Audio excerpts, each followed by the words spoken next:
गइल रही रतिया में देखी बस गइल मनवा में दिल लागल बाए सखी पटेल जी के गहुआ में दिल लागल बाए सखी रामनगर के गहुआ में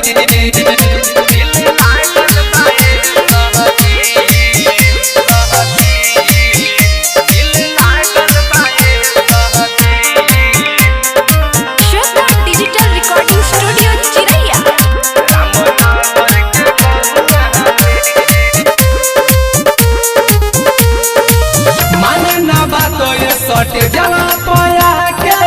हमके बोला के अपना दहिया में साटे पटेल जी के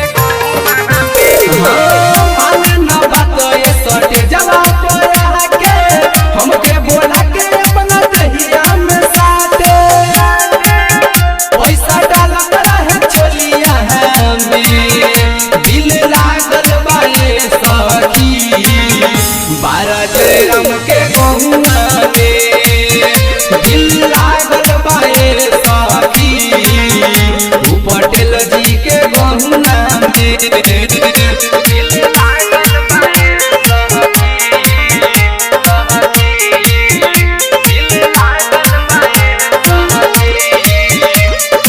म्यूजिक बाय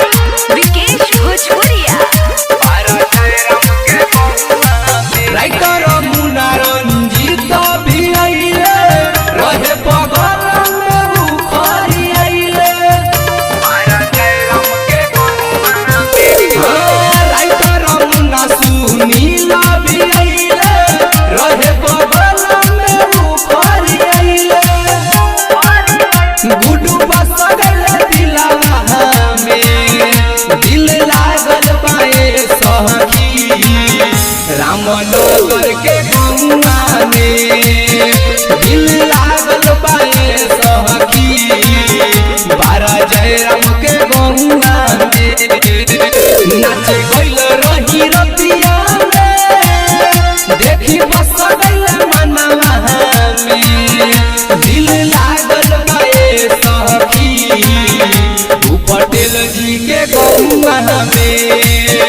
दिल लागल बाए सखी रामनगर के गहुआ में श्वेता डिजिटल रिकॉर्डिंग स्टूडियो चिरैया।